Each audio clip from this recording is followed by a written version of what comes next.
Hey guys, Edre here, and today I'm going to be doing a brand new album review, and I'm going to be reviewing the debut album from New Zealand artist Benee, Hey You X. This is an album from songwriter and, or I'm not sure if I should say songwriter, but definitely singer, or definitely pop-oriented singer as well. And going into this album, like I do with all my videos, I try to have a bit of context, a bit of background on my overall thoughts of the artist going into it. To be completely honest with you, I wasn't that familiar with Benee's sound, and a lot of me was sort of going into this unexpected. With high hopes, because I always have high hopes when I'm listening to new music, I'm hoping for the best.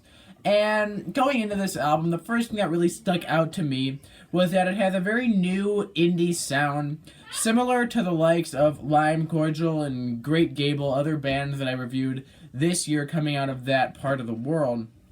But her singing style is somewhat reminiscent of the likes of Billie Eilish and those style of singers. However, don't misinterpret that, because she doesn't sound like a ripoff. She doesn't sound like an artist who's ripping straight from that playbook. Instead, it just feels like her natural style of singing. It's not necessarily the most innovative and original sound of an album I've ever heard, but it doesn't really matter that much because a lot of the songs on here are very well executed. There's a lot of it's a very masterfully executed, and I can't take that away, even if I feel like the sound itself may not always be the most innovative or the most original. And kind of playing off of that, there is many throwback indie and lo-fi vibes and production on this album. There's a very reminiscent vibe and rhythm on the song Happen to Me, which is the opening track, very reminiscent of the song Weird Fishes by Radiohead. Funny enough, I made this comparison with Great Gable as well. I don't know if that song is just that influential that it's inspiring a whole generation of artists. If so, that's actually kind of cool. But if not, that's just one of the things that I noticed that really did stick out to me.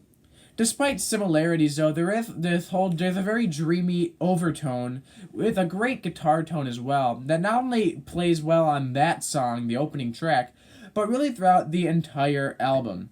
Lo-fi rhythms and straightforward beats really do play an effect here on songs like Same Effect and Supalonely, two songs that I have mixed feelings on, but there's no denying that more lo-fi, more straightforward, more indie sound on those tracks.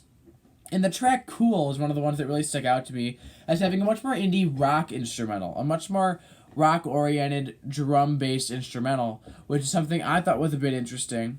It even kind of reminds me a bit, not directly, but it even seems inspired by the likes of Tame Impala in some spots.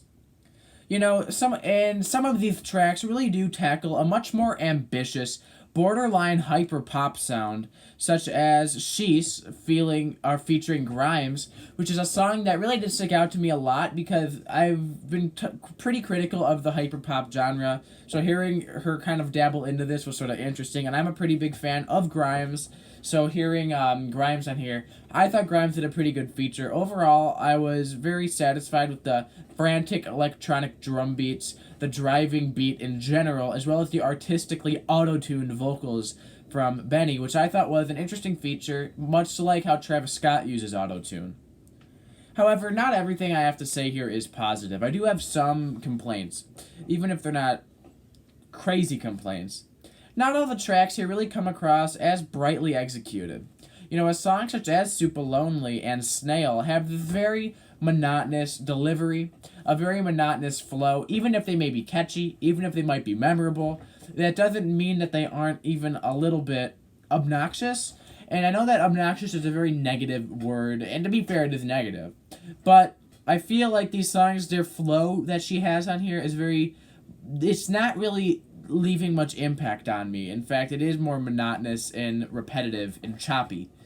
But needless to say, her delivery across most of the songs here wasn't horrible. But that is one of my main issues with the album, is just that even though she doesn't do a horrible job, it's far from being the greatest.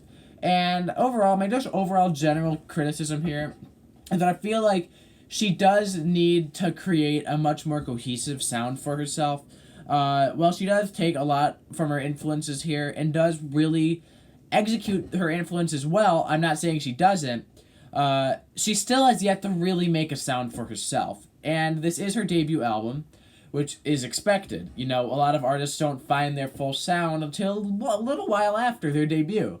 And so going into this, I was very open-minded, but I just cannot deny the fact that, unfortunately, this isn't the most original thing. This is definitely inspired a lot. It takes a lot from the influences. And like I said before, the monotonous flow thing does drag this down a little bit. For the most part, I wasn't left feeling astounded. I didn't think this was the greatest debut album I've ever heard, but it's definitely a promising start for an artist that I could see really moving forward in the future and making a name for herself on an even bigger scale. So at the end of the day, despite my criticisms and my overall general just critiques of originality complaints, I have settled on giving this album a light 7 out of 10. Anything above a 5 is positive, anything below a 5 is negative. So a 7 out of 10 is a positive review. It's not the most positive review, but needless to say, it's a positive review. And for a debut album, that's actually a really good score to get. If you start with a 7, you're more likely to make an 8 or a 9 later down the line, because you have a promising start. At the end of the day here, I was left pretty satisfied, well, not astounded. I also wasn't left that disappointed, and I was definitely left enjoying it much more than I was left critiquing it. So at the end of the day, Benee, Hey UX, I've decided on giving a 7 out of 10. Look forward to new music from her in the future, and that is it for now, and goodbye.